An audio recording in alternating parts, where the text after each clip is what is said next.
Temos a professora Teresa Vasconcelos hoje connosco. A aula aberta que ela vai proferir, chamamos de aula aberta porque é dirigida a todas as turmas da unidade curricular de Perspectivas e Contextos em Educação. Só para situar, a professora Teresa é uma unidade curricular nova que tentou, digamos, fazer uma sinergia entre os conteúdos da psicologia, da pedagogia e da sociologia. Portanto, vai ser o primeiro ano da licenciatura, Educação Básica. E esta aula aberta vem na sequência de um conjunto de outras sessões que vocês já tiveram, foram dadas por vários professores destas três áreas, e depois também de terem passado, feito observações em contextos formais e informais em escolas e instituições que elas próprias, que os alunos encontraram. Portanto, houve aqui um conjunto de sessões só para recordar crianças e infância, práticas inclusivas, pluralidade dos contextos em educação, o direito das crianças à educação, portanto, problemáticas muito gerais, e, portanto, é na sequência destas sessões e das vossas idas à observação que a minha professora Teresa Vasconcelos aparece aqui para fazer esta aula. Eu gostava de vos apresentar a professora Teresa Vasconcelos, que é uma grande amiga nossa, enfim, foi a nossa colega aqui de trabalho, ainda é, e ela já se formou recentemente, mas continua a ser nossa colega. É professora coordenadora principal, com agregação. Devemos-lhe muita coisa ao nível da direção de mestrados em Educação de Infância aqui na escola, de supervisão pedagógica. Coordenou licenciaturas em Educação de Infância e muitos grupos de trabalho em que fez parte. É uma grande especialista em investigação qualitativa, em questões de ética profissional, que é sempre uma das bandeiras fortes da professora, supervisão pedagógica, a pedagogia e, naturalmente, a Educação de Infância. Doutorou-se em Educação Pré-Escolar e Educação Elementar nos Estados Unidos. Começou a sua atividade profissional como educadora de infância, se eu estou certo, animadora socioprofissional, andou metida em experiências inovadoras pelo norte do país e um pouco por todo lado.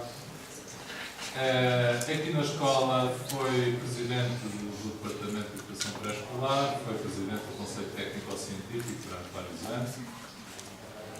Já na última fase esteve associado ao Conselho Nacional de Educação, que produziu relatórios de referência para a educação em Portugal das crianças dos 0 aos 12 anos.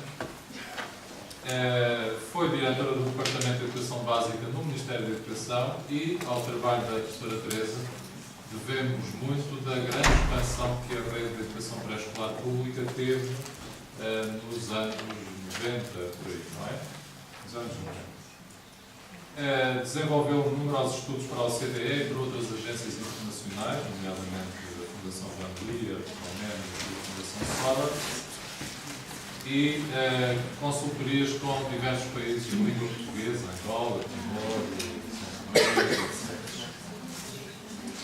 Eu gostava de salientar como é importante o trabalho da professora Teresa Vasconcelos no nosso dia-a-dia aqui na escola. Alguns dos livros que ela coordenou, dos grupos de trabalho que ela coordenou, continuam a ser livros de referência, nomeadamente este que ela traz aqui, não é? Que não é dela, mas foi coordenado por ela, não é? Foi feito por um conjunto de profissionais de educação de infância desta escola, não é? E não só, e outros professores de outras áreas, e sobre metodologia de trabalho de projetos, que é um livro de referência que nós damos aos nossos alunos. Ainda agora temos os alunos do terceiro ano de Educação Básica no estágio, e claro, a elaboração de projetos que estão a aplicar agora na prática é muito norteada pelas competências que são aqui trabalhadas e desenvolvidas. Portanto, a vinda da professora Teresa Vasconcelos terminar um processo formativo nesta disciplina, eu gostava de lembrar todos os alunos aqui presentes, e só os alunos, que na próxima aula vamos ter que fazer uma reflexão aprofundada sobre as contribuições que a professora nos vai deixar, e portanto era conveniente tomarem as vossas notas para poderem depois ajudarmos nessa reflexão.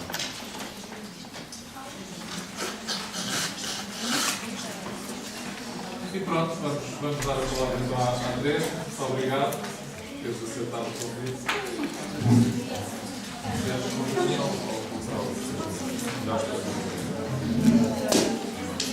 Então, queridos alunos desta casa, alunos e alunas, maioria alunas, como sempre, mas há sim uns dignos representantes, quem quer ligar-se à educação, que é muito pouco.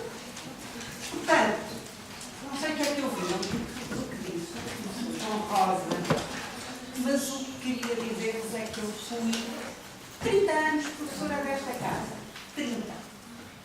E tive muitas alegrias e alguns dissabores. As alegrias foram maiores que os dissabores e uma das alegrias maiores foi dar aulas, formar futuros profissionais de educação. E, portanto, é com muita alegria que eu estou aqui hoje, passados assim uns anos de me ter formado, estar a fazer outras coisas, começo a ter caruncho, já viram, ando com talas, ando entalada, que é assim que se diz, mas não quer dizer que, enfim, esteja incapaz, estou a fazer outras coisas. Mas esta casa para mim é muito importante, foi, é e será, e portanto espero que não vos masse. E quem começar a ficar maçado ou maçada, e agora é mesmo voz de professora, está bem? Diga, faça um sinal, não tenho que me agradar nada, e sai daqui e vão embora. Não é? Vocês é que podem beneficiar alguma coisa, espero que sim. E se eu falar depressa demais, se estiver a massacrar-vos com histórias, porque, enfim, gosto muito de contar histórias, gostava muito de fazer isso com crianças e com adultos também. Agora já sabe que as pessoas já vão menos minhas histórias. E posso estar a cansar. Se assim for, vocês façam só um sinalzinho, está bem? Portanto, não estou aqui para me agradar, eu estou aqui para vos servir, tá? Então, o que os meus colegas, eu queria dizer que agradeço imenso aos meus colegas aqui presentes o convite, e eles pediram-me para falar de uma forma abrangente sobre as questões da infância. Imagino que se estejam aqui, se tenham inscrito, e sei que é o vosso primeiro ano, numa licenciatura em Educação Básica,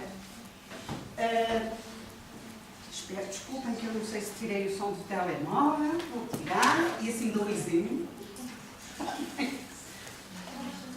Desculpem. Tirei. Vocês estão a começar um percurso que vos vai tornar ou licenciados em Educação Básica ou futuros professores. De qualquer maneira, vão lidar com as jovens gerações e o vosso papel vai ser fundamental. Portanto, a minha primeira palavra é desejar que sejam muito felizes nesta casa. Tenho aqui uma ex-aluna que já saiu há 8 anos. Há 8? Quase 20.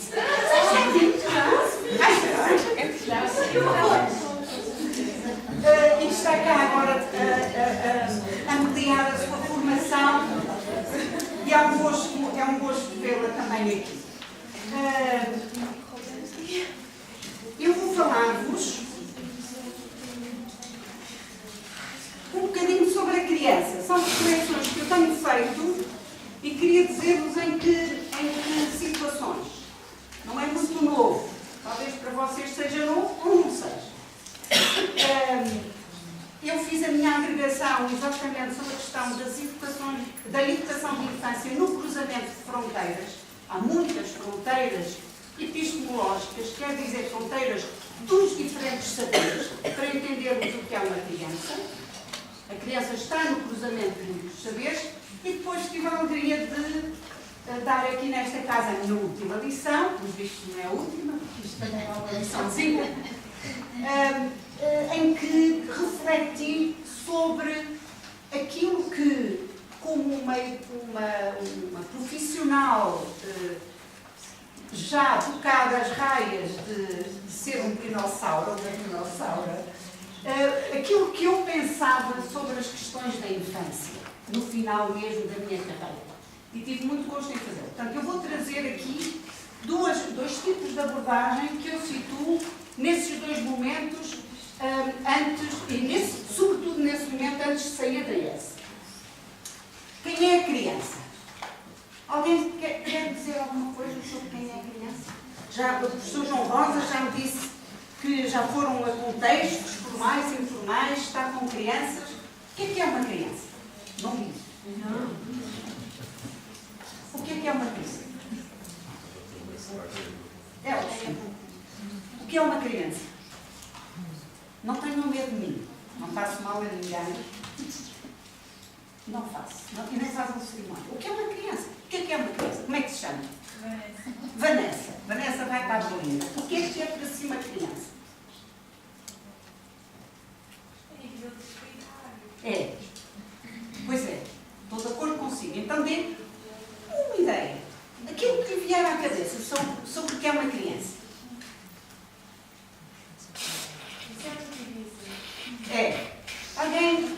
está ali uma mão ao alto. Que bom. Não, é um ser em constante desenvolvimento. Um ser em constante desenvolvimento. Mais alguma coisa que queiram dizer sobre o que é uma criança? Sem dúvida alguma. Um ser em constante desenvolvimento. Acham que eu, Teresa Maria, já não sou criança?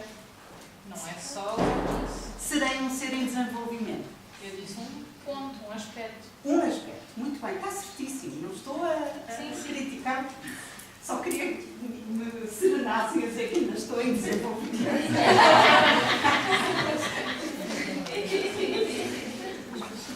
Alguém quer dizer mais alguma coisa? Diga. Até certo grau é um ser dependente. De quem? Dos adultos, da família, dos professores, etc. Vamos avançar. Deliberadamente eu escolhi este slide em que a criança parece que não está completa, não é? É um desenho incompleto. Eu acho que, de alguma forma, este desenho diz aquilo que uma criança, o que um ser humano é. Quer dizer, vivemos numa certa incompletude. Todos nós, o professor João Rosa, a professora Mariana, a professora Filomena, e eu que já sou um bocadinho mais velha do que eles, com certeza. Como é que me disse o seu nome? Desculpe. A Vanessa. Pronto, somos todos seres em incompletude. Mas há seres que são mais vulneráveis. Isso é de facto.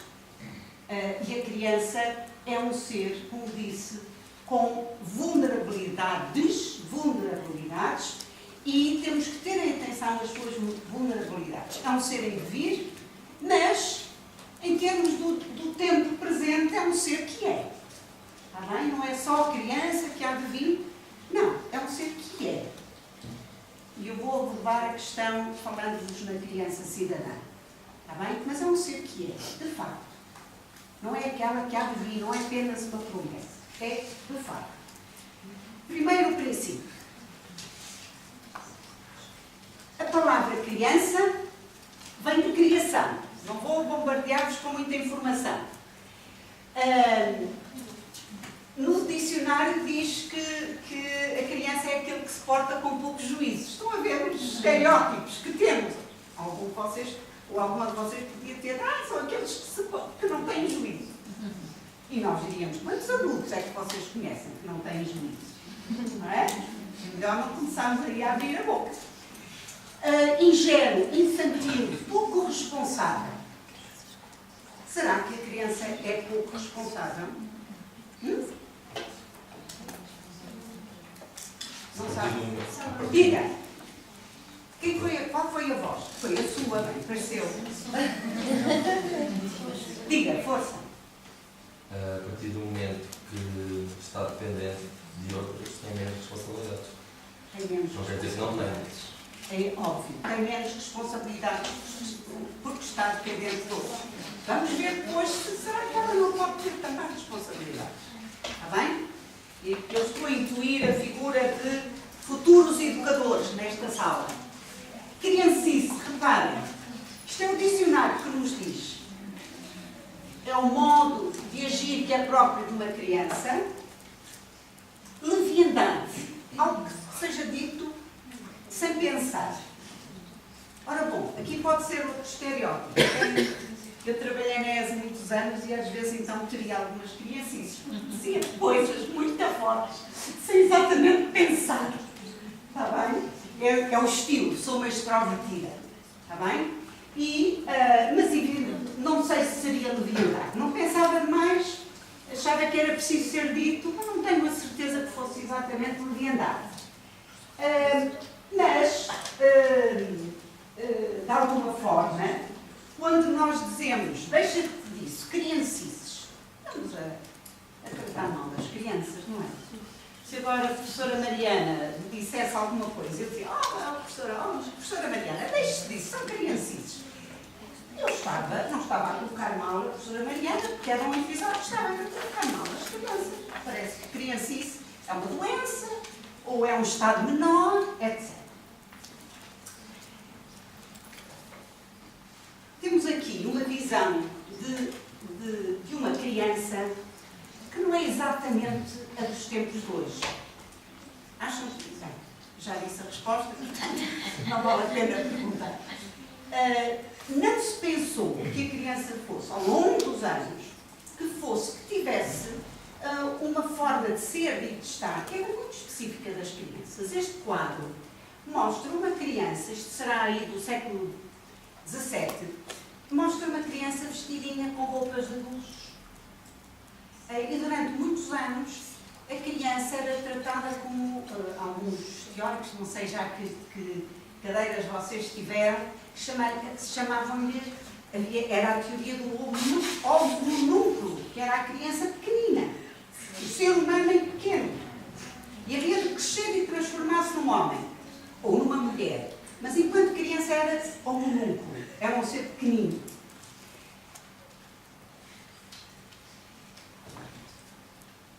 A pedagogia veio trazer uma reconceptualização do conceito de infância, um repensar o que era isso de ser criança. E eu só passo aqui uns slides de pessoas que, a meu ver, quando eu dava uma cadeira de fundamentos em pedagogia, os meus alunos estudavam, porque eram referências muito importantes no pensamento que hoje temos sobre o que é a infância. Este senhor já não está entre nós, chamava-se João dos Santos. Ouviram falar? Aonde? Nós tivemos um trabalho sobre João dos Santos. Nós estamos no segundo ano, já tivemos pedagogia. Quem é que vos deu pedagogia? Isabel Madureira. Muito bem. Estiveram lindamente empregados. O doutor João dos Santos não era professor de formação. Aliás, digo mal. Ele era professor de educação física. Corrijam-me se estou a dizer alguma coisa errada. Está bem? Ele era professor de educação física. Depois interessou-se pela psicologia e estudou com o Vallon, em França. E depois tornou-se psicanalista e dedicou-se à psicanálise das crianças. E ele sublinhou coisas que são muito importantes no pensamento que hoje podemos ter sobre as crianças. Primeiro, temos que pensar na criança que eu fui. É lá, esta é pesada, não é? Tenho uma palavra para definir a criança que foi, Vanessa. Agora vai ficar na Berlim, ela nunca sei qual. Feliz. Agora, sem falsos romantismos, alguém diria outra palavra? Inocente. Inocente. Diga. Descoberta. Descoberta. Mais. Reguila, boa. Rebelde, boa. Porquê é que eu direi boa? Porquê é que eu direi boa? Uma criança que é reguila ou pode ser rebelde? Faz parte. Faz parte, exatamente.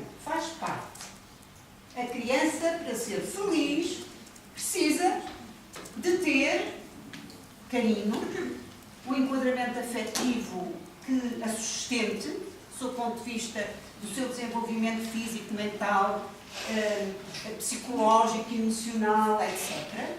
Mas precisa de ser revivido. Portanto, aquele slide que vos mostrei ontem,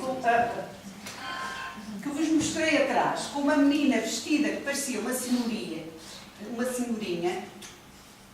não sei se deixaria aquela criança ser ridícula. Talvez ela fosse assim para as traseiras da casa, tirasse a papel e brincasse como qualquer outra criança. Oxalá assim. De forma geral,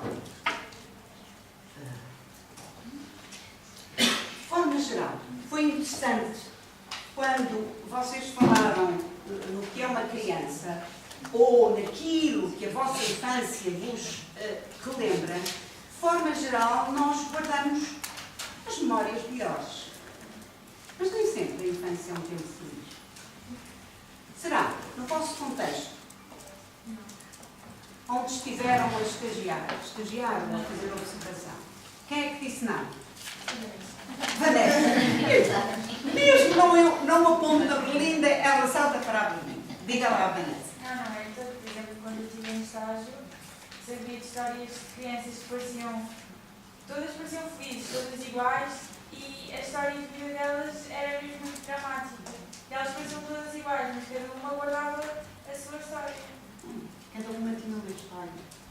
E, no entanto, naquele momento presente em que as viu, elas estavam felizes. O que disse é uma coisa lindíssima do que uma instituição pode fazer a uma criança. Mesmo que tenha histórias pessoais muito complicadas, muito duras, e nós sabemos, basta vocês ligarem as notícias nos diferentes canais, o crescimento da situação de maus tratos às crianças é diretamente correlacionado com a crise que estamos a viver. Portanto, há muitas crianças a viver em condições muito difíceis. Portanto, não é assim tão simples ser-se criança. Está bem? Por outro lado, estava a falar com o professor João Rosa, porque à hora do almoço, eu agora tenho sempre muitas atividades ao fim da tarde e se eu posso vejo um noticiário ou na casa, porque depois à noite não consigo ver. E vi um noticiário que não sei se vocês viram, vocês agora com os telemóveis de ultimíssima geração podem ir lá, que é a notícia se passou na Figueira da Foz e que entrou lá um vídeo para o Facebook, que é de duas raparigas a agredir com a maior brutalidade do rapazinho. E eu não faz nada porque não podia fazer nada. Não podia fazer nada. Eles estavam de mãos atadas, num requinte, numa perversidade. Vocês diriam assim, como é que é possível uma criança, uma jovem fazer isto a outra criança? Simplesmente é. E, portanto, nem sempre a infância ou a juventude é um campo de flores. Está bem? Nem sempre. E é importante que vocês entendam isso, mesmo que eles pareçam felizes, exatamente porque eles vivem com uma imensa intensidade no presente e o momento, às vezes, dentro deles está muito sofrimento. Não temos agora, como profissionais, começar aí a andar ansiosos com o sofrimento das crianças, está bem? Ele há. Mas o nosso mais importante, temos que estar atentos a isso, mas o nosso papel mais importante é fornecer-lhes um cotidiano que seja alegre, que seja bom, que possa ser vivido intensamente, que os possa desenvolver. Este é o nosso primeiro papel. E depois estar atento ao que se está a passar no interior de cada criança. Temos que andar. Este texto eu gosto muito, é de um historiador da educação que se chama Justino de Magalhães e que falou sobre a história da infância. E a história da infância, segundo ele, é uma história que medeia entre o privado e o público, entre a vida na casa e as outras instituições que acolhem as crianças. É escrita em sintonia com a história da família. Ou das famílias. Hoje em dia temos muitos tipos de famílias. Muitos tipos de família. Já não é... ou sem família. Mas, desde que haja uma comunidade de afetos para essa criança, chama-se mesmo comunidade de afetos, essa criança tem família. Está bem. A questão é quando uma criança não tem comunidade de afetos. Só uma pequena história, muito simples, que eu contava muito aos alunos,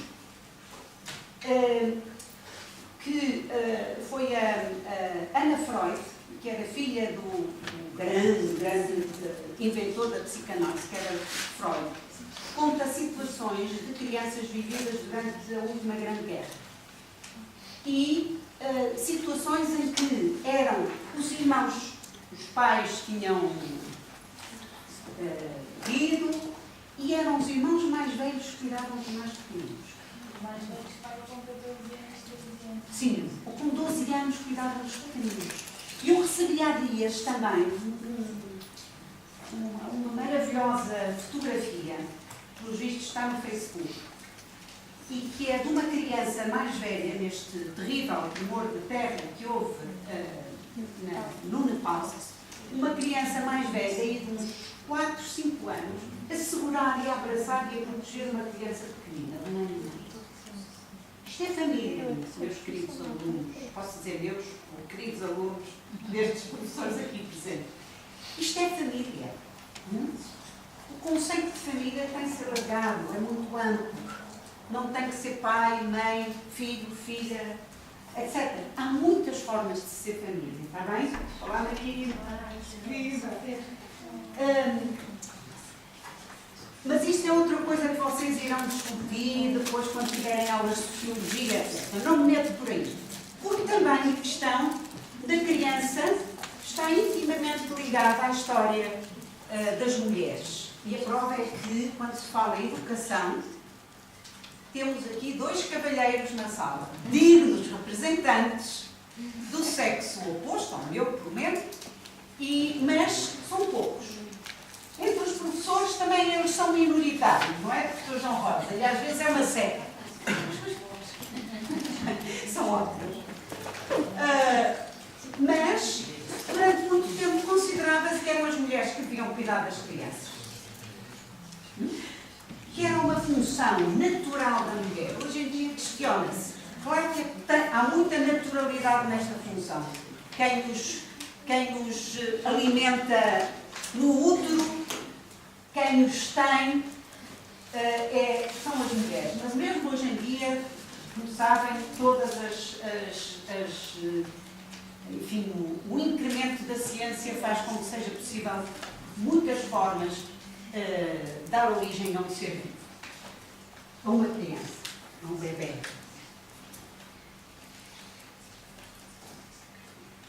Ora bom, este senhor também já estudava um senhor que se chama Froebel, alemão. Não. Espero que a professora Isabel ponha a estudar Froebel. Já não a tenho, desgraça. A nossa. Este senhor foi o primeiro, eu digo o primeiro, estou a falar no hemisfério norte, nomeadamente na civilização do Ocidente, que é a nossa, e portanto o que eu estou a dizer tem essa ambiguidade, é um discurso europeu ou dos Estados Unidos, norte, hemisfério norte, enfim, até à fronteira eventualmente com a Rússia. Antiga. União Soviética. Mas Froebel foi um pastor alemão, quer dizer, não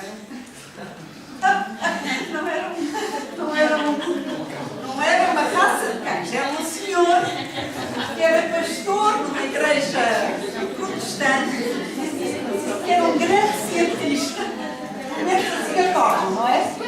Que era um grande cientista, mineralogista, filósofo, e que começou a conceber, percebeu que as crianças eram importantes e que era preciso dar-lhes uma vida boa e dar-lhes uma educação. Não era só dar-lhes o cuidado, era preciso dar-lhes educação.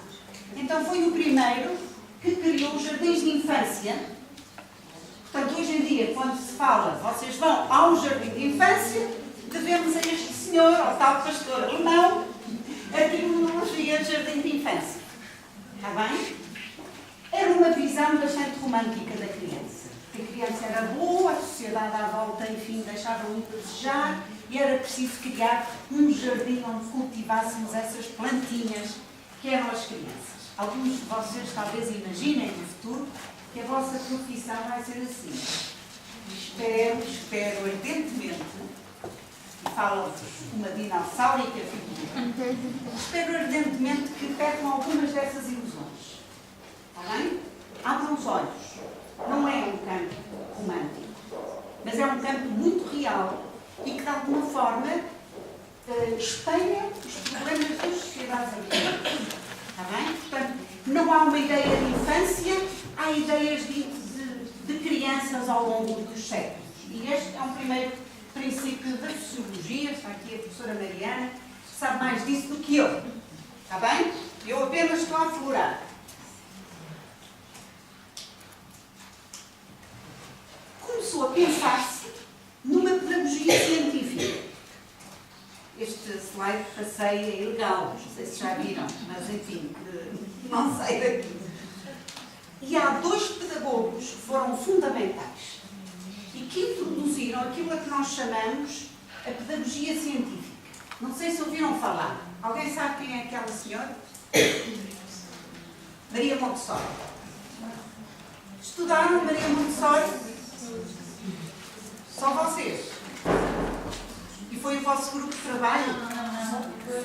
É que eu, às vezes, dava aulas, vocês vão se rir, dava aulas de fundamentos em pedagogia. E depois, no último ano, que era o quarto, perguntava aos alunos, então, vocês lembram-se que foi a Lisboa? E eles respondiam, agora ouçam que esta é uma piada indireta para vocês. E eles diziam, oh professora, não foi meu grupo de trabalho, foi outro. Se eram grupos de trabalho, era para passar o saber a todos. Está bem? E eu ficava desesperada porque eu dizia, isto é uma testada de incompetência ao teu trabalho de Teresa Vasconcelos. Às vezes ficava muito aflita com isso. O outro senhor foi de Crowley. Acham que estes senhores eram professores? Não. Então o que é que eram? Eram médicos. Eram médicos. Maria Montessori era médica, viveu em Itália e depois trabalhou em toda a Europa. O Ovid de Crowley era belga e trabalhou sobretudo na Bélgica. E começaram a trazer cientificidade ao estudo da criança e à prática pedagógica com crianças. Quer dizer que, à maneira do Froebel, havia intenções que deveríamos ter quando abordávamos a infância. Deveríamos pensar o que é que eles precisam, o que é que eles querem. Maria Montessori teve intuições fabulosas. Vou-vos dizer uma coisa. Quando estiverem amassados, digam, não falem para lá. Está bem? Eu sou muito assim, andona. Agora já não tenho nada a perder com isso. Mas Maria Montessori, estava a falar na Maria Montessori. Eu tirei o meu curso há muitos anos, é melhor nem dizer. Vocês ainda não eram nem nascidos, nem nada que se parecesse. Mas fui treinada educadora Montessori. E trabalhei com meninos de Zanda. Ali nas ilhas, eu sou do Porto, sou tripeira, já devem ter percebido. E eu fui trabalhar com meninos daquilo que se chamava, no Porto não se chamava bairros de lata, eram ilhas, que eram bairros operários, eram corredores, só com uma porta para a rua, onde se vivia em condições muito insalubres. Muito insalubres. Isto foi muito antes de termos democracia neste país. Final dos anos 60. E eu fui fazer o meu estágio do último ano, famigerada creche de Feira, onde os meninos pareciam bichinhos. Não tinham balizas nenhuma. A única coisa que tinham quando eu fui trabalhar era um bruto salão com muito espaço, que corriam. E depois tinham duas senhoras de idade que cuidavam cuidavam deles e depois havia turnos. Uns dormiam de manhã e comiam uma sopa à tarde, outros dormiam de tarde e comiam uma sopa de manhã. Era a vida daquelas crianças naquela creche. É uma creche de origem fabril. E tinha sido preparada para ser educadora Montessori e fui com um pezinho de Não podem imaginar o que aconteceu, porque eu ia introduzir materiais e os meninos destruíam os materiais. Eu fiz um primeiro teatro de fantoches para os meninos, eles apanharam, eu mandei-os lanchar, eles apanharam a dar lanche aos outros, fugiram lá para cima, desfizeram os fantoches todos para ver como eram por dentro. Não, porque fiquei zangadíssima com eles, como podem imaginar, mas a lógica dos meninos era outra que não era a minha. Identificaram-se de tal maneira com aqueles fantoches que tiveram que ir ver como é que aquilo era por dentro, porque eu estava atrás de uma cortina e animava os fantoches. E tentei implementar o método Montessori. Podem imaginar que não foi fácil, mas o facto é que, sendo um método, uma pedagogia altamente estruturada, como era a pedagogia Montessori, com tempos para isto, tempos para aquilo, etc., eu não a praticaria hoje. Mas o que é certo é que aquela era a minha malinha de socorros, os primeiros socorros, era o que eu tinha aprendido. Mas se eu não aplicasse aquela malinha de primeiros socorros, eu não sabia o que fazer com aquelas crianças. E pelo menos tinha na cabeça uma coisa para fazer. Não estou a dizer que é isso que vocês devam fazer hoje, está bem? Mas eu servi-me daquela mala de primeiros socorros, que era uma pedagogia muito própria, mas que ia levando as crianças progressivamente ao domínio corporal, ao silêncio, ao escutar as coisas à volta delas, ao deitarem-se sem fazerem barulho. Eu cheguei a pô-los, imaginam que eram aqueles lindos, ouvir a Fiorelisa, que é uma peça do Beethoven, que é um compositor clássico, e o que era saborear aquelas crianças a saber, a apreciar o silêncio. Bom, graças ali à minha mestra Maria Montessori. Está bem? Diga. A escola de Montessori que se usa como uma pedagogia alternativa tem a ver com esta pedagogia que falou? Sim. Então, coisa mais... Não é exatamente como no tempo da Montessori, que foi muito próprio. Há duas associações Montessori, uma americana, outra europeia, e que constroem escolas segundo o método Montessori, mas reconstruído, revisitado. Eu visitei, por exemplo, escolas Montessori na Polónia, que faziam um trabalho interessantíssimo. Eu tinha como uma coisa mais alternativa. Então, E é considerado mais alternativo neste momento, porque as famílias são muitas e, por exemplo, nos Estados Unidos, as escolas Montessori pertenciam a iniciativas de pais, muito interessantes, eu visitei várias, a funcionarem muito bem, nomeadamente numa estrutura que disciplinava interiormente as crianças. E eram cooperativas de pais. A questão que hoje em dia se coloca ao método Montessori, na altura chamava-se método, não se chamava pedagogia, é que trabalha a criança apenas na sua individualidade. Está bem? O trabalho em grupo, vocês com certeza já viram nos jardins de infância, trabalho em pequeno grupo, trabalho em grande grupo, não havia no método Montessori. Era apenas individual. A criança ia buscar os seus materiais, completava o que tinha que fazer, voltava a pôr no lugar, tudo isto com grande autodomínio, mas sem de alguma forma intencionalizar ou dar valor às interações sociais das crianças. Está a ver? E isso hoje em dia seria inconcebível. A ideia que eu tenho por vir ver nas escolas Montessori, neste momento, não aplicam apenas o método Montessori. Está bem? É o que eu sei. Mas tenho procurado acompanhar porque sou muito devedora à Maria Montessori. Apesar de depois aqui em Portugal achou-se que estava desatualizada e isto é um bocadinho à nosso modo. Já não está na moda a Montessori, agora só está na moda XPTO. E sem se ter avaliado o impacto da Maria Montessori no nosso país. Enfim, isto é outras conversas. Outro grande pedagogo contemporâneo ao Decroly é um pedagogo americano que se chama John Dewey. John Dewey, diga. Não.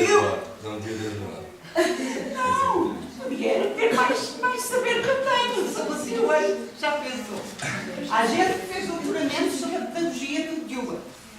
O John Dewey, eu fiz a minha formação académica nos Estados Unidos e com pessoas que tinham sido discípulos de Dewey, que já eram e que eram depois professores universitários e realmente eram apaixonados pela pedagogia do Dewey.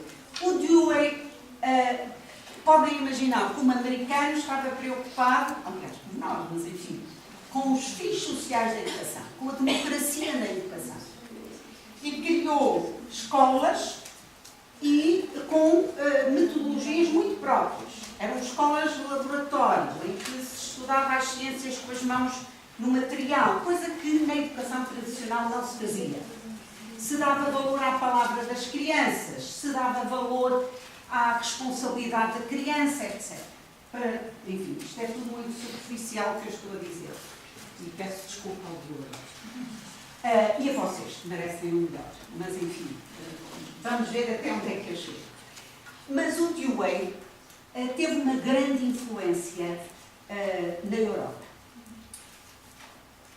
Diz-se, quando se diz é porque não temos capacidade de provar, que o de Crowley criou um método educativo que se chamava os centros de interesse, em que toda a pedagogia e as atividades giram à volta dos interesses da criança, mas que eram definidos pelo Dewey, pelo de Crowley. O Dewey trabalhou com alunos seus e nós consideramos que foi o fundador, de alguma forma, pelo menos ideologicamente, do trabalho de projeto. Com crianças, com jovens, com adultos, entre professores. É uma metodologia de trabalho que é centrada no grupo. E reparem a grande diferença do Dewey com Montessori. É centrado na vida do grupo. E não vou por aí, porque as histórias são interessantíssimas sobre o trabalho de projeto. Vão ter no curso, há aqui distintos colegas meus que sabem mais disto do que eu. Mas só para lembrar, a criança é parte da sociedade, a educação deve ser democrática, temos que pensar nos fins sociais da educação, para que serve a educação. A criança, como podemos ser agente da transformação? Vocês diriam assim, o quê? Agente de transformação? Sim, nós diríamos assim. A professora Marina tem uma filha que eu conheci bebê, que é linda. Uma professora Filomena tem outra filha que eu conheci bebê, que é lindíssima. Essas crianças podem ser agentes de transformação? Eu diria assim, yes. Ó. E vamos, talvez, mais à frente, eu dar-vos um exemplo sobre essa possibilidade. Mas quando na escola, vou dar o exemplo já, para não me perder. Quando na escola, a professora ou o professor, e espero que isso aconteça convosco, ensina os meninos a separar o lixo e a ter contentores ou, enfim, depósitos diferentes para os vários tipos de lixo. A criança aprende algo na escola e vai para casa e pode fazer um conflito cognitivo com os pais, é assim que se chama, dizendo, olha que na minha escola faz-se assim, assim, assim, por esta razão e outra e outra. Os pais dizem, nós aqui não. E eu disseram, mas tem que fazer também em casa, senão não dá resultado. Esta criança está a ser agente de transformação. Está bem? Está de alguma forma a levar para casa algo muito importante que aprendeu na escola e está a confrontar os pais. Sem ser mal educada, sem ser nada contra a autoridade dos pais, muito simplesmente questionando as decisões que se tomam. Isto é muito importante também no Dewey. A escola a educação faz-se pela vida e não para a vida. Qual é a diferença entre estas duas proposições? Pela vida e para a vida. Qual será? Diga. Então, a educação para a vida é aprendermos algo e não começámos a aprender mais nada, ficámos sempre naquela educação que recebemos em crianças, não evoluímos. E uma educação pela vida é irmos sempre aprendendo mais e mais, ter evoluído na nossa vida, tanto pessoal como profissional. Não, explica-se. Sim, sim. Alguém tem uma visão? Eu acho que a vida é para preparar a criança enquanto profissional, ou seja, Para o futuro, não para é? o futuro, sim. E pela vida é formada enquanto pessoa. Duas propostas muito interessantes. O Dewey gostaria imenso de ouvir, porque de alguma forma o conceito dele era este. Não vamos preparar as crianças para o futuro. Sim, o futuro vem, é muito importante. Vamos prepará-las para viver como cidadãos no presente. Estão a ver a grande diferença entre isto e o slide que vos mostrei daquela menina com a fatiota do século XVII. Isso é para a vida. Não sei se será para a vida, mas coitadinha. Eu diria assim, coitadinha era da vida dela.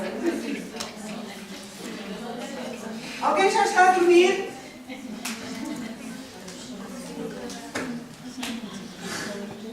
Tinha que haver aqui, para além da Maria Montessori, uma mulher. E esta é portuguesa.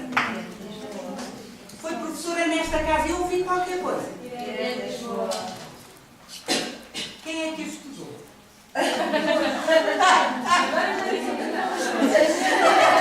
Boa!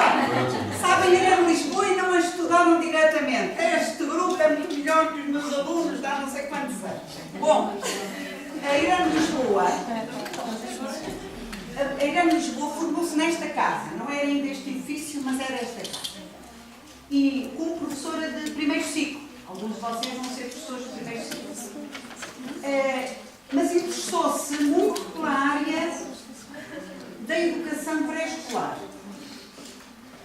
E nos começos da República foram criadas secções infantis nas escolas do primeiro ciclo, ou nessa altura chamavam-se classes infantis, para receber crianças antes da escolaridade obrigatória.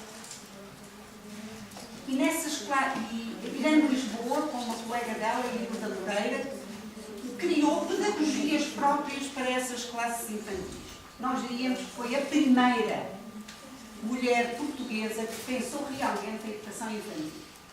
Portanto, nós dizemos que ela é a primeira pedagoga portuguesa da infância. Eu não sei se estou a ser injusta com mais alguém, mas ela é uma referência fundamental, formou-se nesta casa. Portanto, vocês, minhas amigas e meus amigos, são herdeiros desta mulher extraordinária. E a Irã Lisboa criou uma pedagogia própria para a educação infantil e só queria dizer-vos o seguinte, entre parênteses. Eu não falo aqui de João de Deus, não foi aluno da casa, foi um poeta, o filho dele foi um organizador em termos sociais e foram os fundadores em termos privados da Associação dos Jardins de Escolas João de Deus. Algum de vocês andou no João de Deus quando era criança? Andou! Então é aluna. Onde é que andou? Em Ponte de Sor. Ponte de Sor. Veio de longe. Mas tem a marquinha. A marca. De forma geral, é uma coisa muito bonita na Associação dos Jardins de Escolas João de Deus. É que sabem criar um ethos em que quem foi aluno lá fica sempre ligado. Tomara a nossa ES também fazer isso, era muito bom. Era mais ou menos. Era bom. Não vos falo do método do João de Deus, que é um método mais complexo, é o da cartilha maternal, aprendeu a ler pela cartilha. Eu também, não fui aluna do João de Deus, mas gostava muito de ler. E uma Ana, foi uma espécie de dama para nós, ensinou-me a ler pela cartilha. Portanto, eu comecei a ler aos 4 anos. Mas o que é interessante na Irã Lisboa é que ela era professora do ensino público. Está bem? E estes foram as primeiras. Isto é tudo entusiasmo, não é? Eu acho que sim. Se vocês têm que se entusiasmar por isto, senão não há hipótese de serem bons profissionais. Serão sempre profissionais de meia tigela. Não é isso. Não é isto que esta escola vos dá. Só para vos dizer, Irã Lisboa criou as primeiras classes infantis com caráter oficial. portanto, para todos os meninos. E para além de muitas outras coisas. Mas é importante nós termos consciência. Este é o meu lado, que tem muitos anos de vida. É melhor não dizer quantos. Não faço segredo, mas é melhor. Se não dizem que eu sou uma cota, e já não penso que deve ser, eu acho que ainda penso. Mas a nossa profissão de educadoras de infância, antes do 25 de abril de 1974, não era aberta aos homens. Vão dar aí um salto na cadeira, os dois fiéis representantes do sexo oposto. Não era aberta aos homens, que era um disparate. Absolutamente. As crianças precisam de mulheres e homens como figuras referenciais, é decisivo. Mas não era. Não vou explicar porquê. Vão investigar. Só depois do 25 de abril é que é profissão. Portanto, eu formei-me nos anos 60 do século passado. É horrível dizer isto. Mas, portanto, só éramos mulheres na educação de infância. Na educação pré-escolar. Eu tenho muito orgulho de fazer parte do grupo, ou de uma geração de pessoas. Também sou um bocadinho a educação de infância no nosso país. Quer dizer, não fui eu, foi uma geração. Eu fiz parte dela. Mas o que é interessante, e gostava que ouvissem isto, nesse tempo, quem ia para a educadora de infância, a família fazia gozo. Eu tinha tias que me diziam assim: oh filha, vais lá tirar o curso de educadora de infância, casa e tens filhos.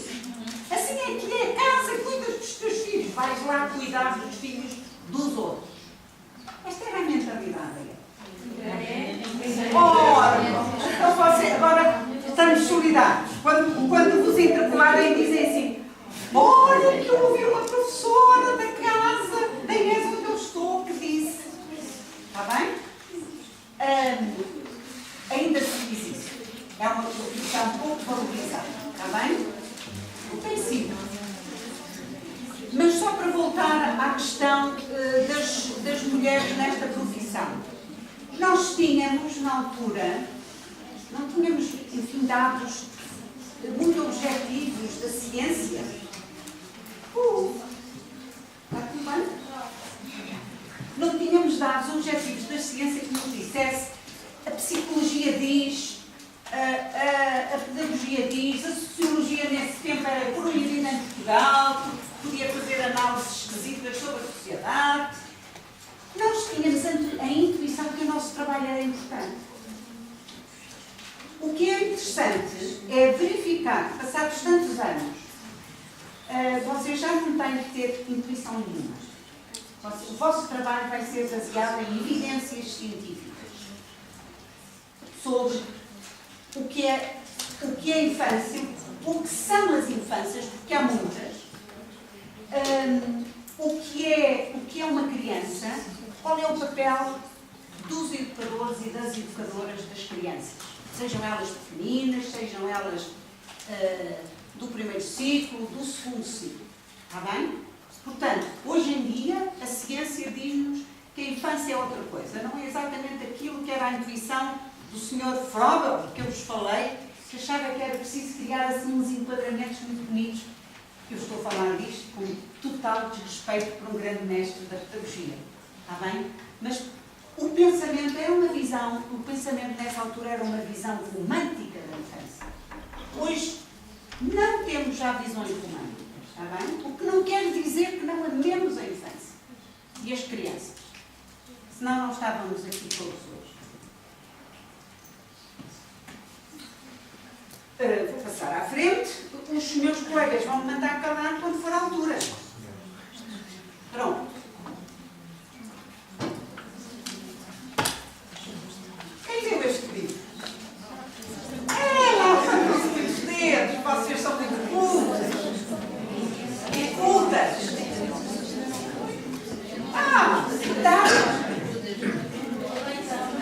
Tá. Boa. Por que é que acham que este livro, de alguma forma, por que é que eu pergunto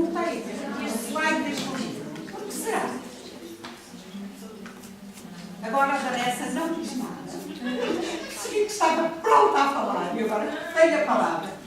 Porque eu quero ali atrás, ou deste lado, quem ainda não falou, que levantou o braço.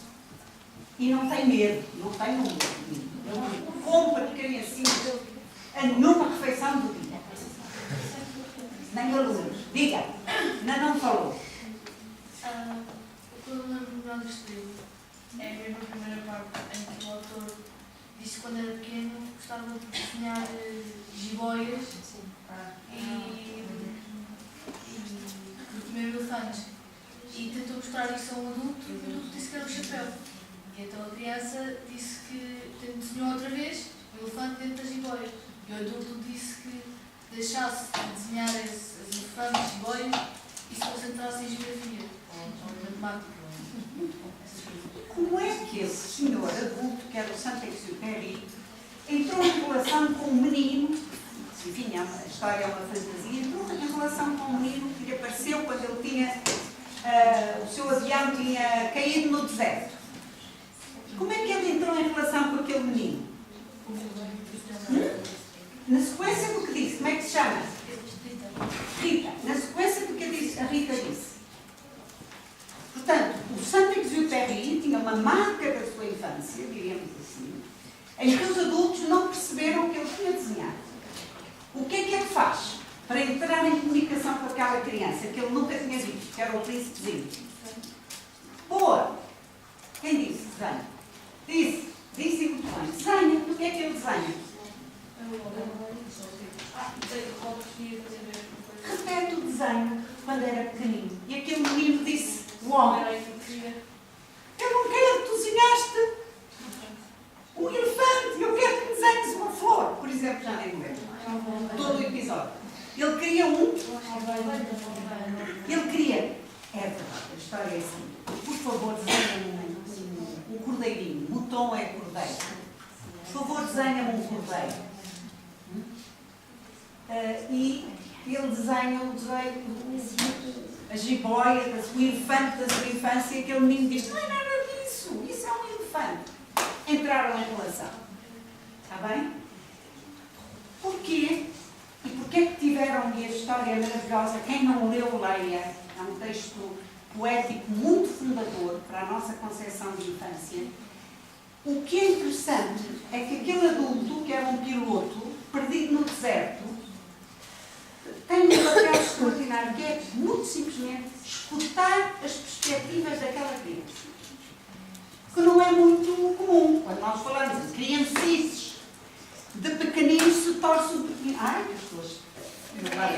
De pequenino se torce o pepino. Quem dá o pão dá a educação. Isto são todos provérbios que nós temos sobre esta matéria. Formiguinha tem catarro. Quantas vezes os meus pais me diziam isso? Porque eu era rebeldezinha e ele, meu pai, formiguinha tem catarro.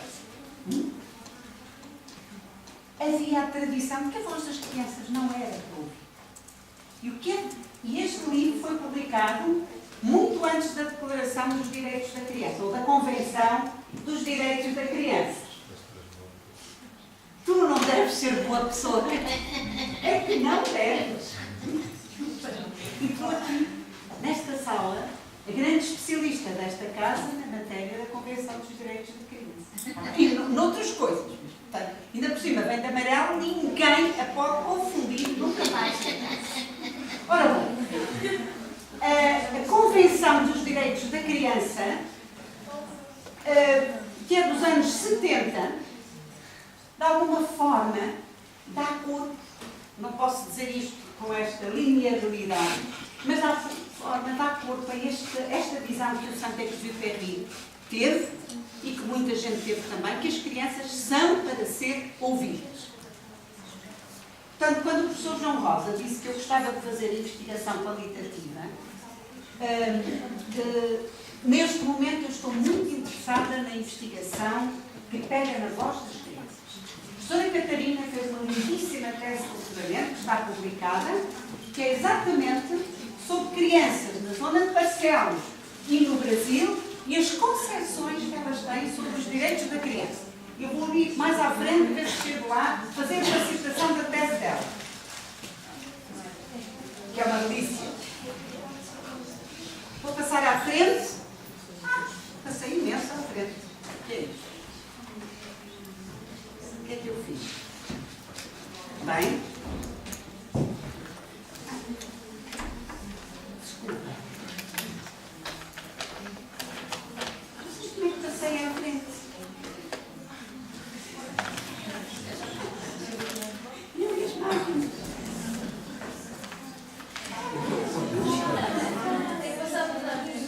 Pronto, Convenção dos Direitos da Criança. Era aqui. É muito recente, diríamos, na história da vida das crianças e na história das infâncias que temos no nosso país. É muito recente, anos 70. Portugal, e é importante vocês saberem, foi um dos primeiros países que assinou a Convenção Internacional dos Direitos da Criança. Nós, para assinar convenções, somos fantásticos. Está bem?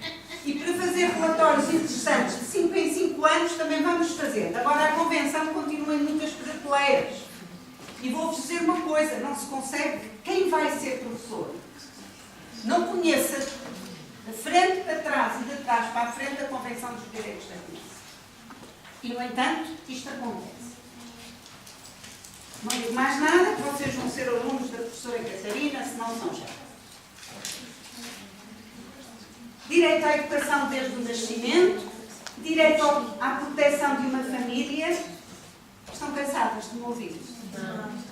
Não, um bocadinho, mas sim, um bocadinho, mas dá um bocadinho do benefício da vossa dúvida, pode ser. É muito importante sublinhar isto, o direito à educação, o direito à proteção e aos cuidados. Nós falámos há pouco que estamos longe de cumprir isso no nosso país, muito longe, e tomada de decisão sempre pensando no superior interesse da criança. Não vamos por aí, espero que discutam muitas situações que se vivem no nosso país que não tomam isto bem atenção. E aqui temos um slide muito bonito, feito por um menino que se chama Heitor e que desenhou a sua família. Que o professor João Roque e a professora Filomena não vai fazer uma grande interpretação psicológica. Mas olhem ali o volume da mãe. Tem um bebê na barriga. Está bem? Olhem o volume do pai. Mais magrinho, mas olhem os braços ao alto daquele chá. É uma beleza. E depois está ali o Heitor, que já está grandito. Menos fecha-se assim grande, fecha-se assim mesmo grande, que ele não é. Está maravilhoso. O Heitor a desenhar a sua família. Eu vou passar à frente. Querem saber? Já está, deve estar o Sebastião, da Lúcia. Conhecem a Lúcia? Quem não conhecer a Lúcia não conhece a postura desta casa. Está bem? Se a Dona Lúcia, vocês devem notar a Dona Lúcia. Lúcia para a frente. Tá? É uma pessoa que sanhava, pelo menos no meu tempo, a casa caía. Segura as pontas todas. Uma mulher extraordinária. E é bom. E esta fotografia é muito bonita. Já estou a mandar. Esta fotografia é muito bonita porque fala do direito à educação desde o nascimento. E fala, agora como vive, mas fala do desvanecimento que os adultos têm de uma criança pequenina. É instintivo. Um pai, uma mãe, um irmão mais velho, porque há uma grande fragilidade num bebê assim pequenino. Como é que recém-nascido, praticamente? Olhem a expressão da avó. É uma expressão de um deleite imenso, não é? É isso que sentimos. E isso é bom. Isso é bom. É o nosso instinto de protetor. E a criança tem o direito a ser protegida, mas tem direito à educação, desde que sai da barriga da mãe, diríamos nós. Ou antes, enquanto lá está dentro. Depois vocês vão estudar isto. Direitos da criança para todas. Eu vou passar aqui vários slides para verem situações diferentes de crianças. Estes meninos, ciganitos, têm direito a uma educação. Este querido, quer ser futebolista no futuro, um brazuquinha, encantador, tem direito à educação. Esta menina, com necessidades educativas especiais, olhem à barriga. afirmação da sua própria limitação. Têm direito à educação. Todas. Têm direito a ter um educador, ou uma educadora de infância, ou um professor, ou um animador que a tome pela mão, que a ajude a fazer aquilo que ela não for capaz de fazer sozinha. Esta é a verdadeira pedagogia, está bem? Estão cansadas lá ao fundo? Hã? Queriam ir para a praia, está muito calor? São as pessoas é que decidem isso. Eu não. Estas crianças também têm direito à educação. Esta fotografia é tirada numa escola de primeiro ciclo em Timor-Leste. Estas crianças têm tanto direito à educação como os meninos que estão nos colégios que nós dizemos da alta. Está bem? Olhem as carinhas deles.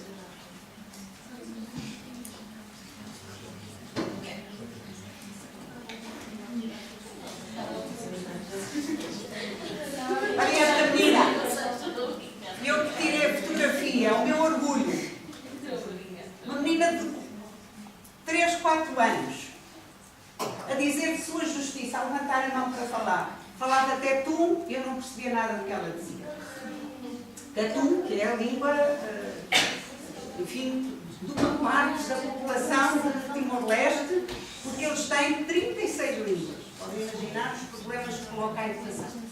Mas esta menina, e isto não era muito tradicional em Timor, porque o mais tradicional em Timor, vou para trás, não. Queria ir para trás. É. O mais comum em Timor-Leste é isto. Está bem? São as crianças a monte, as salas, são muitas, com um papelinho e lápis, vá lá. Uma professora a escrever no quadro e eles a copiarem para os cadernitos. E eu lembro-me de ver, andei pelas filas, com licença, mas andei pelas filas e alguns meninos faziam garatujas. Só conseguiam fazer garatujas. Assim, sabem o que é uma garatuja? Não. Ah! Garatuja!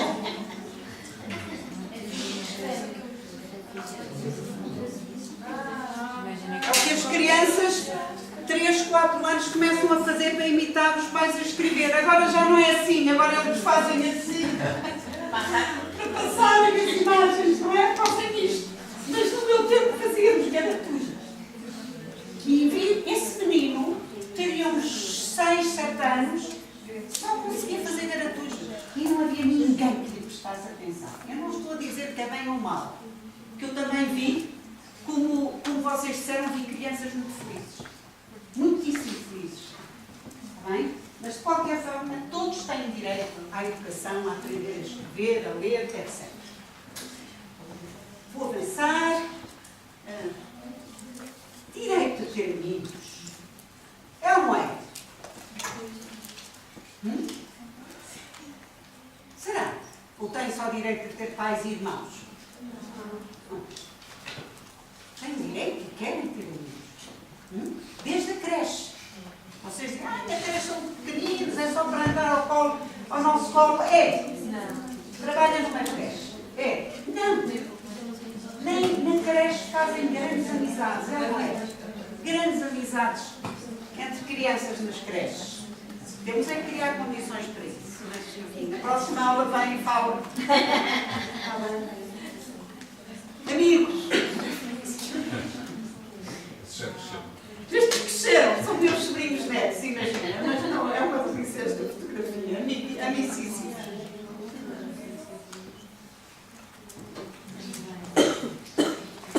Direito a brincar. E cito um poeta português, vivíssimo, da Silva. E ele diz uma coisa linda sobre o brincar. E peço a vossa atenção. E silêncio. Quando se lê um poema ou um fragmento destes, é mesmo que haver silêncio. Tá? Já não sou eu a falar, é outra pessoa que fala por mim. Na entrega silenciosa e sem porquês, uma criança oferece um brinquedo, nesse estar por estar, permite-se que a polifonia da vida se liberte. Só entenderá o elogio do inútil quem perceber o significado simples e imenso de um brinquedo. Isto é uma maravilha. Eu depois deixo o PowerPoint aos vossos professores e, se quiserem, copiam, põem na vossa mesa de cabeceira, põem na vossa estante, porque o vosso papel vai ser permitir que a criança aprenda, mas que brinque no seu tempo.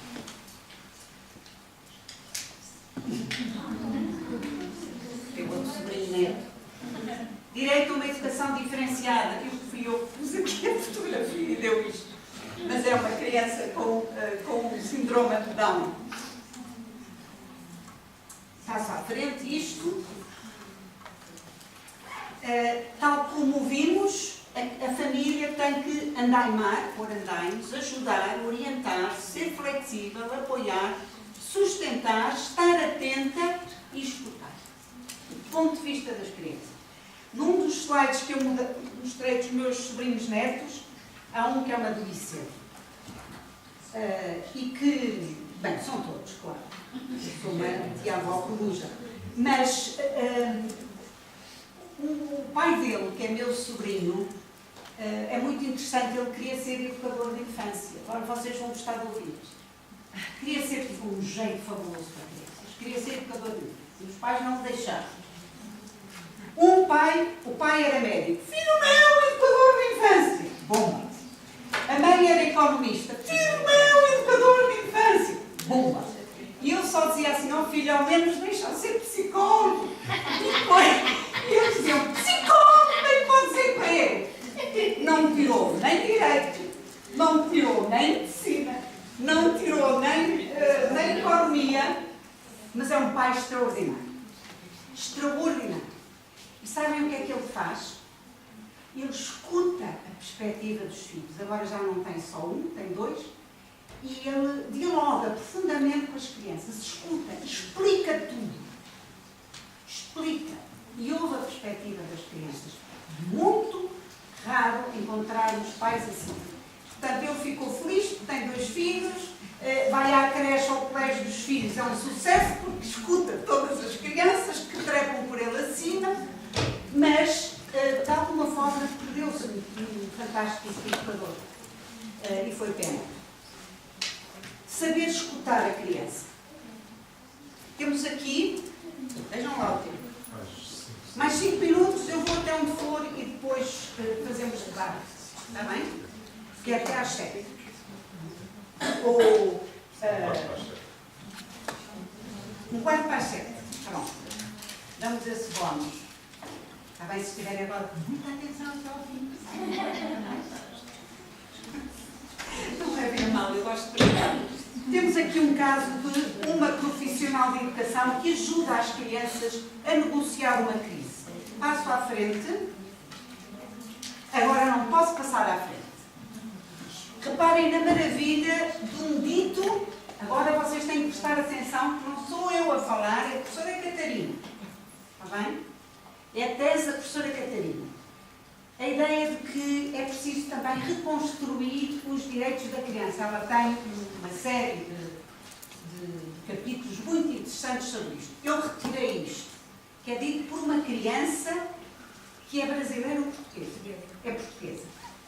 Que diz assim: é preciso o direito a não fazer o que o adulto quer que eu faça. Andar para trás quando o adulto quer que eu ande para a frente. Portanto, é o direito a questionar, a ser rebelde. Enfim, não digo mais nada, porque é muito interessante. Isto também é um direito da criança. Aquela sou eu, se não reconhecem. E há uma sobrinha neta minha, e que a certa altura pegou, resolveu dar-me de comer. E eu entrei no jogo, absolutamente. Olhem isso, não é para mim que estou horrível. Mas olhem para a expressão daquela criança. A alegria, a noção de poder, a concentração. Porquê? Porque as coisas estão viradas ao contrário. Foi virar um direito da criança ao contrário. O princípio era que eu lhes estivesse a dar de comer, não é? Pois não. Aí era bem bom. Mais uns minutos só, vamos ter que andar para a frente. Só queria agora deixar-vos uma reflexão final. E esta reflexão é muito importante. Portanto, pedia só mais uns minutos de concentração, se puder. Penso que isto é muito importante. A ideologia dominante, eu diria a ideologia dominante sobre a infância, tem-nos dito que a criança é o centro. A criança é o centro. O currículo deve estar centrado na criança. A família deve estar centrada na criança. E nós vemos isso passar-se. No outro dia eu ia no metro, agora com estas mãozinhas assim, ando muito de metro, e então era a hora de ponta, e entra um avô com um neto. Quem carregava a mochila era o avô. Era um senhor já de muita idade. Depois, eu estava sentada e vejo, havia um cabrito na frente, o avô pega sempre ao neto. E o avô vai de pé. E a certa altura eu estava assim aqui um bocadinho acesa com a situação e depois disse, não quero que eu segure a mochila para se poder sentar com ele. E ele disse, não, eu vou ir de pé, muito obrigada e tal. E eu só disse assim, meu Deus, isto está um bocadinho ao contrário, não está? De antes, eu sentava-me. Quando muita criança ia de pé ao meu lado, nos meus joelhos. A criança segurava a sua mochila, a não ser que sejam as mochilas da primária, coitadinhos, que eles não podem segurar, têm que andar com rodinhas. Mas eu pensei assim, isto está tudo um bocadinho ao contrário, ao lado da doutora Manuela. Estou ali fora a ver se eu falo alguma coisa porque não queria interromper. Ai, não resisti. Criança ao centro, tu já conheces este discurso. Será que a criança está no centro? E venho neste pensamento com este quadro que vi numa exposição na Fundação Boleiro. Este quadro apresenta um menino. Tem calcinhas e tal, pode ser uma menina, tanto faz. É capaz de ser um menino. No meio de um jardim, com uma série de círculos e curvas elipsoidais, etc. E chama-se, este quadro, nem era um dos mais importantes, mas eu fiquei absolutamente siderada a olhar para o quadro. Chamava-se O Pequeno Lorde. Era uma história da nossa infância, O Pequeno Lorde. E eu disse, alto lá, será que a criança é o centro, ou será que nós não temos que retirar um bocadinho a criança do centro? E esta é uma questão para que eu vos deixo ficar. Não quero baralhar as vossas cabeças, está bem? Porque vocês vão trabalhar com a infância. Mas vão trabalhar com uma infância e com crianças que estão num determinado contexto, está bem? A criança é central, mas não tem que ser o centro. No centro, neste caso, está o Pequeno Lorde. Ou o reizinho, também se usa estas metáforas. Um reizinho tirano. Vocês já viram reizinhos tiranos entre as crianças? Tenho um irmão mais novo, estou mesmo a ver. Tirano, tiranete. A criança, e eu acho que este é um defeito, e peço só para pensar nisto. Quando se pensa nas várias disciplinas que se preocupam com a infância, eu acho que esta questão é a questão de uma pessoa muito vivida, que talvez tenha passado uma ideologia em que a criança era o centro, que era a Maria Montessori, para um tipo de ideologia em que eu digo a criança não tem que ser o centro, a criança é central no nosso cuidado, nos nossos recursos, mas não é o centro. Se pomos a criança no centro, apenas ela no centro, corremos o risco de criar tiranetes, reizinhos, ditadores. Isso está-se a passar na nossa sociedade. A maior parte das educadoras de infância, por exemplo, dizem que é muito difícil integrar crianças porque estão habituadas a ser o centro. E no jardim de infância não podem ser o centro. Há muitas crianças que têm que ser centrais. A criança pertence a um universo de interações. A criança move-se mesmo a acabar, mas também não quero acabar a martelo. Se querem que eu acabe, eu acabo. Mas é só mais um bocadinho. Porque eu vou tinha mais slides, mas passo tudo à frente.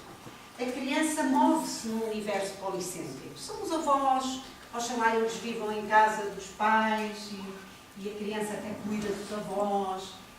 São, eu lembro, uma sobrinha neta, aquela que aparece na fotografia, tinha na altura 2 anos, a levar pela mão a minha mãe, que infelizmente já cá não está, tinha 92 anos e estava cega. Ninguém me venha dizer que as crianças são apenas egocêntricas. Maravilhoso o cuidado, a atenção, o carinho que ela tinha a levar à avó-té, que não conseguia ver. Nós ficámos absolutamente espantados. Total descentração, só pensava na avó, na bisavó.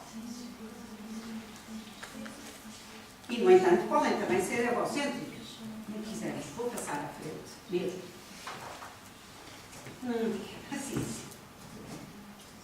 Vou-vos deixar. O resto fica entregue. Olhem para isto. Com que eu vos ia bombardear. Criança fora do centro.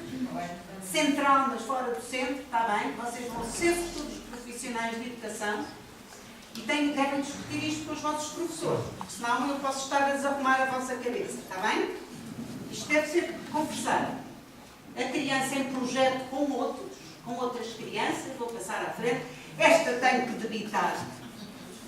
Fazer a propaganda, que não é minha, mas foi do corpo docente desta casa, que criou um livro sobre trabalho de projeto com crianças, com grupos de crianças, dos centros da prática pedagógica e com alunos como coautores deste trabalho. A criança em projeto. Vocês irão ver ao longo da vossa formação que a escola tem, esta escola tem uma forma de trabalhar e de vos convidar a trabalhar. Está aqui a professora Catarina Tomás, está aqui a professora Manuela Rosa, que estão com os alunos nos últimos anos de estágio, e procuramos que eles façam projetos com as crianças. Trabalho de projeto, que é uma pesquisa, um caminho científico. Não posso dizer mais nada, senão vocês deitam-me uma bomba. Não é? Mas isto eu tenho que vender, porque é a prata da casa, não é minha. É mesmo ouro desta casa. É uma casa muito especial, maravilhosa. E que produziu este livro. E na altura eu fui ter com a diretora-geral de ensino básico, nós não tínhamos dinheiro para produzir este livro, e disse: olha, vocês financiaram uma produção destas? E ela, que era um encanto, tinha sido professora na ES de Setúbal, disse assim: financiamos, olha, desejo-lhe a boa sorte para fazer uma coisa dessas. Porque era uma tarefa difícil. Tínhamos os professores de todas as áreas científicas da ES a ajudar os alunos a fundamentar projetos com crianças, com todas as ciências, a língua, a matemática, as artes, etc. Bom, levámos isto a bom termo, foram muitos anos de trabalho, saiu pouco antes de eu sair, portanto eu fui embora a esfregar as mãos e a dizer... pelo menos temos este livro, foi feito em conjunto por nós. Deve estar no centro, no CDI, no Centro de Documentação. Vão lá vê-lo. Se não estiver, vão reclamar ao Conselho. Mas está Está disponível. Já sabe. Senão eu dizia logo, façam um levante e vão reclamar. Não posso dizer uma coisa dessas. Perguntem aos professores onde é que podem pegar assim. Vou terminar. E vou terminar com um poema. Portanto, vão mesmo ter que fazer silêncio, mais uma vez, para um poema. E depois eu deixo-vos ir em liberdade. E os vossos professores também. E oxalá isto vos ponha a pensar um bocadinho. O poema é o seguinte, também do mesmo poeta. O mistério está todo na infância. É preciso que o homem siga o que há de mais luminoso à maneira da criança futura. A luz. Quem está com crianças trabalha com luz. E aqui estão mais duas. Mais duas. É o meu universo agora. Duas sobrinhas nessas. Estamos felizes. O mistério está na infância e nas infâncias. Portanto, vocês têm que escutar as crianças com quem trabalhar. Está bem?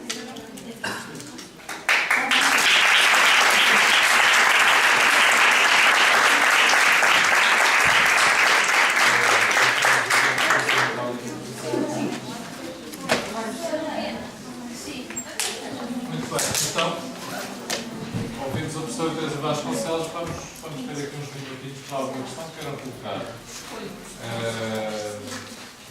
Uma longuíssima experiência que ela tem em educação de infância em todas as áreas, desde o trabalho real com crianças até à gestão da educação, não é? Aproveitem, vá lá. Nos próximos 10 minutos querem colocar uma ou outra questão que queiram, ou algum testemunho que queiram dar, de alguma aprendizagem que considerem interessante. Ah, está a mamãe. Eu gostava de saber o que é leitura. Ah, ler por aqui. Muito bem. Sim, senhora. Mais alguma pergunta? Mais questões?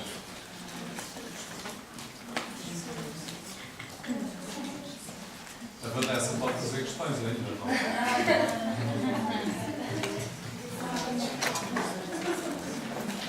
Diga. Mas é que você acha que os objetivos principais como o educador de infância ou professor? Compreender todos. Toda a gente ouviu a pergunta que ela fez? Não? Diz lá outra vez. Quais são as características que considera, dada a sua experiência, para um bom educador de infância ou um bom professor? Ok, características que um bom educador de infância ou professor deve ter. Essa é uma pergunta que vai É daquelas, vocês não se escapam, porque agora faço mais 1h30 de Só assim. Mais alguma duas questão? ou três coisas assim. Mais alguém quer colocar alguma questão? Então, Teresa, acho que Sim. são duas questões. Vou começar pela cartilha. A cartilha João de Deus é um método para ensinar as crianças a ler e a escrever. E que foi introduzido a um método, é um método chamado silábico. É com base nas sílabas e na combinação das sílabas. Vamos imaginar, igreja. Estou a ver a página da cartilha que tem uma igreja. Igreja. 3 sílabas. E a criança aprende e vai reconhecendo as letras, mas nomeadamente pela sua posição dentro da própria sílaba. Por isso é um método fonético, está bem? Não é aquilo que se chama hoje em dia um método global, em que eu aprendo a partir de um texto. Não. É fragmentado. Queria dizer só o seguinte, foi um método que teve muito impacto e deu muitos resultados. Está bem? Como vos disse, eu aos 4 anos aprendi a ler pela cartilha. E eu adoro ler. Nunca mais perdi esse gosto. Diga? Porquê que ficou para isso? Porquê que ficou para isso? Ai, não ouvi. Porquê é que ficou fora de uso? Ora bem, fora de uso, ainda se usa. O método, se vocês forem aos Jardins de Escolas João de Deus, que é uma associação privada, que tem escolas em todo o país, os meninos todos aprendem pela cartilha.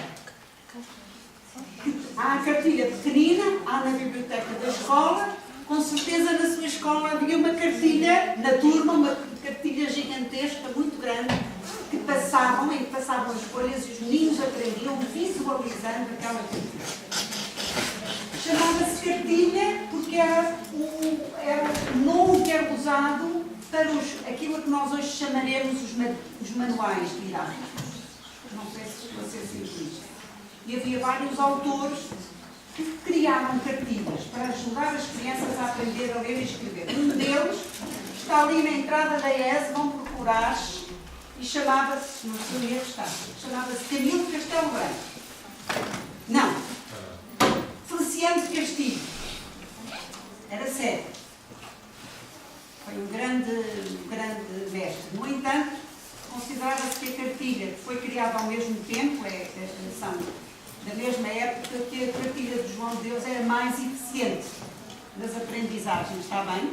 E era tão eficiente que num país que tinha 75% de analfabetos, no tempo da Primeira República, em 1910, criaram-se escolas móveis para adultos usando a cartilha. Está bem? Usando aquilo que se usava para as crianças. Talvez hoje em dia não o fizéssemos da mesma maneira. Eu trabalhei com o método Paulo Freire, fui alfabetizadora e não se usava a cartilha. Usavam-se palavras que tinham a ver com a vida dos adultos com quem eu trabalhei. Mas, de qualquer forma, era um método para ensinar a ler e escrever muito eficaz. Bem? Hoje em dia, não há estudos sobre a eficácia, não há estudos, a não ser, agora passei a estar menos bem informada, porque estou a fazer outras coisas, não estou sempre na crista da onda, nem pretendo isso, mas não há estudos sobre a eficácia da cartilha, suficientes estudos.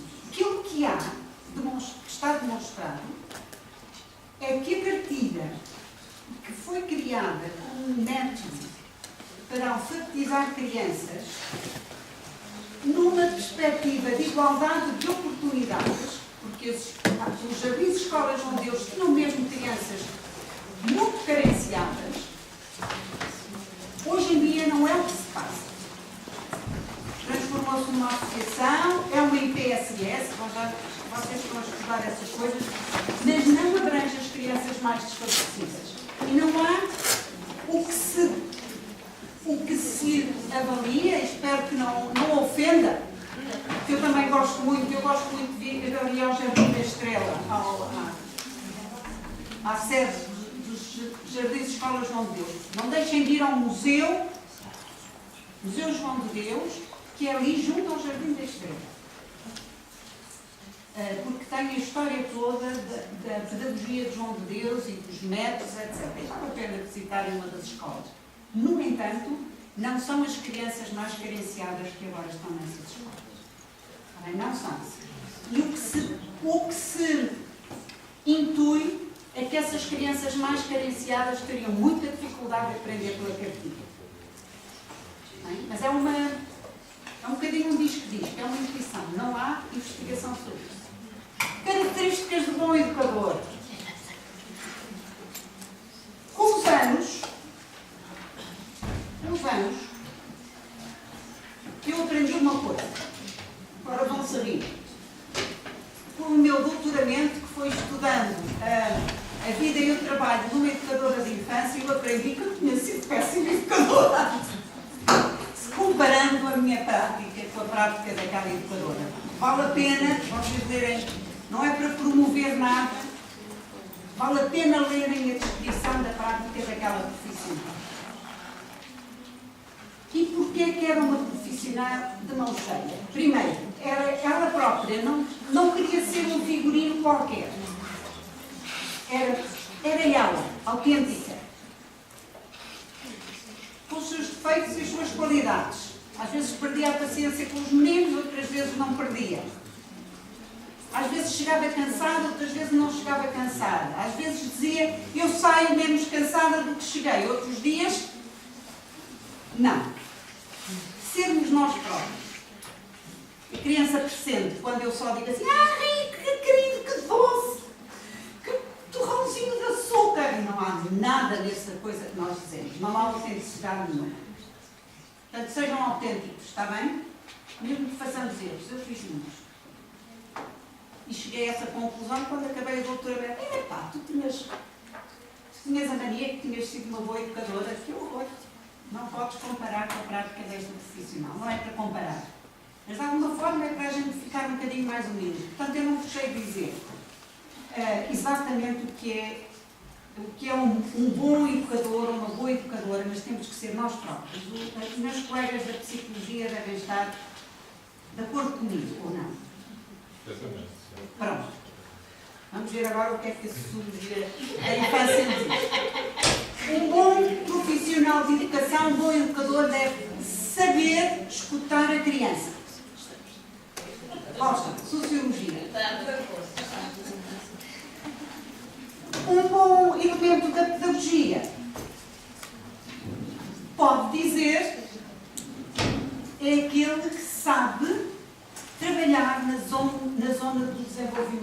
próximo da criança. Quer dizer, puxar sempre a criança um bocadinho mais do que ela pode dar.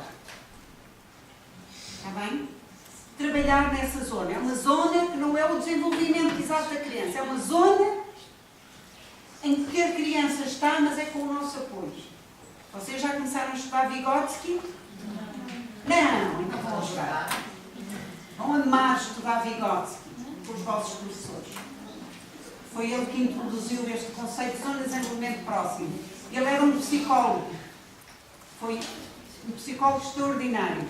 Mas tem uma profunda influência na pedagogia de hoje.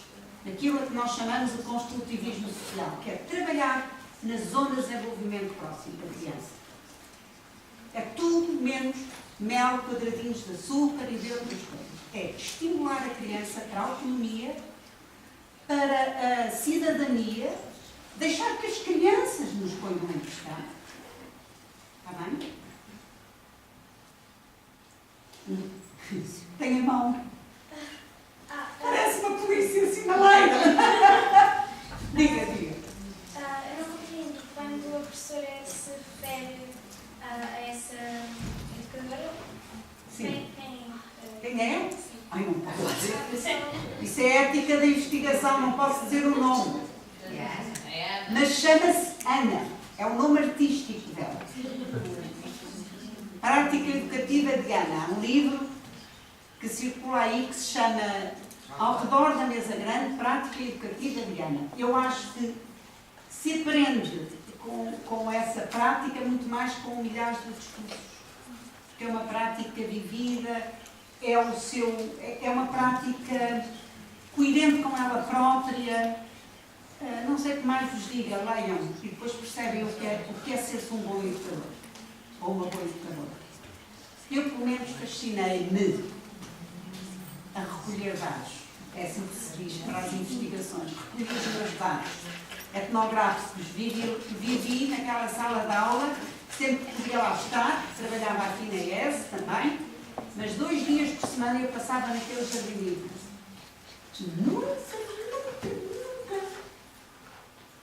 Nunca me aborreci. Foi das coisas mais interessantes que eu fiz na minha vida. Está bem? Sejam bons educadores, vão ler a prática educativa de Ana. Há na biblioteca, não tenho que comprar, senão vem aqui dizer que eu quero direitos de autor. Mas já agora, os direitos de autor que eu recolhi desse livro, ainda bem, foi publicado em 97. Portanto, já há 20 anos. Há 20 anos. E quando vêm os direitos de autor, é para saberem que não são só para mim. É depositado na minha conta e eu divido em 2. Uma parte fica para mim, outra parte vai para a Ana. Ela é coautora comigo. O que é ter que ficar incógnita. Mas recebe. E eu tento, no começo, fazia viagenzinhas muito simpáticas. Agora já só dá para comprar uma carteira. Olhem, sejam bons educadores, bons profissionais de educação.